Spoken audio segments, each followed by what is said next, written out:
Hi friends, இன்றைக்கி நம்ம கொஞ்சம் வித்தியாசமாக காரசாரமான ஒரு ஸ்நாக்ஸ் தான் பார்க்க போகிறோம். பொடி ஓவல் கொழுக்கட்டை. வீட்டில் ஸ்நாக்ஸ் செஞ்சு தாங்கம்மா அப்படின்னு கேட்டால் யோசிக்காமல் இதை செஞ்சு கொடுங்க. இதை இந்த பொடியோடு வச்சு சாப்பிட்டா செம்ம டேஸ்ட்டாக இருக்கும்.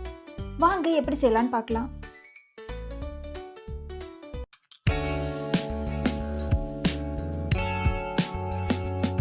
இந்த கொழுக்கட்டை செய்கிறதுக்கு நான் ஆல்ரெடி தண்ணியை சூடு பண்ணி வச்சுருக்கேன்.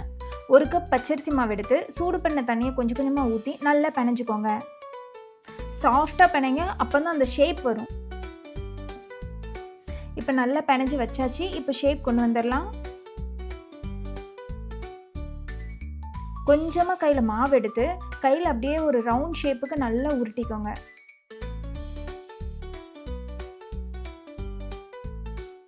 உருட்டிட்டு நான் பண்ணுற மாதிரி அப்படியே பண்ணுங்கள். கண்டிப்பாக ஷேப் வந்துடும். நடுவில் மட்டும் ஒரு சின்ன புள்ளி மட்டும் வைங்க.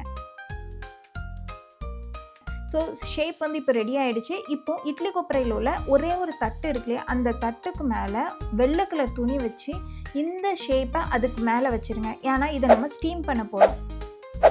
நம்ம பிணைஞ்சு வச்சுருக்க எல்லா மாவுலேயுமே இதே ஷேப்பில் செஞ்சு நம்ம இட்லி தட்டில் வச்சிடலாம். பாருங்கள், இப்போ எல்லா மாவுலேயுமே நம்ம இந்த ஷேப்பை செஞ்சு வச்சுட்டோம். இனி இதை ஸ்டீம் பண்ணி எடுத்துகிட்டு வந்துடலாம். இப்போது இட்லி கொப்பரை ஆல்ரெடி நான் சூடு பண்ணி வச்சுருக்கேன். அதில் இந்த இட்லி தட்டை உள்ளே வச்சு க்ளோஸ் பண்ணி வச்சுருங்க. இது ரெடி ஆகிட்டு இருக்கட்டும். நம்ம அதுக்கான பொடியை இப்போ ரெடி பண்ணிடலாம்.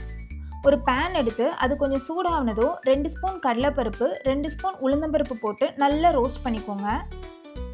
3 இல்லை 4 வத்தல் சேர்த்துக்கோங்க. இது உங்களுடைய காரத்திற்கு ஏற்ப சேர்த்துக்கோங்க. அதையும் நல்லா ரோஸ்ட் பண்ணி எடுத்து சைடில் வச்சுக்கோங்க. கொஞ்சம் கூல் ஆனதும் ஒரு மிக்ஸி ஜார் எடுத்து இது எல்லாத்தையும் அதில் ட்ரான்ஸ்ஃபர் பண்ணிக்கோங்க. நான் ஆல்ரெடி ஒரு 2 துண்டு தேங்காவை சின்ன சின்னதாக கட் பண்ணி வச்சுருக்கேன். ஸோ அதையும் இது கூட சேர்த்துக்கலாம். கடைசியாக கொஞ்சமாக உப்பு போட்டு நல்லா வரன்னு அரைச்சிக்கோங்க. தண்ணி சேர்க்காதீங்க, வரன்னு அரைச்சிக்கோங்க. அப்போ தான் நம்மளுக்கு உதிரி உதிரியாக இருக்குது. அது கூட சேர்ந்து வரும்போது டேஸ்ட்டாக இருக்கும். இப்போது பொடி ரெடி ஆகிடுச்சு. ஆல்ரெடி அவிக்க வச்சது எல்லாமே அவிஞ்சிட்டான்னு போய் பார்த்துடலாம். பாருங்கள், நல்லா அவிஞ்சிருக்கு. ஷேப்பும் சூப்பராக வந்திருக்கு. அது எல்லாத்தையும் ஒரு சின்ன கப்பில் ட்ரான்ஸ்ஃபர் பண்ணி எடுத்து வச்சுக்கலாம். இப்போது நம்ம பண்ண கொழுக்கட்டையை தாளித்து இறக்க போகிறோம். ஒரு பேன் எடுத்துக்கோங்க. அது சூடானதும் எண்ணெய் ஊற்றி கடுகு உளுந்தம்பருப்பு போட்டு நல்லா வறுத்துக்கோங்க. கொஞ்சம் கருவேப்பிலை சேர்த்து ஒரே ஒரு வத்தல் சேர்த்து நல்லா வதக்கிக்கோங்க.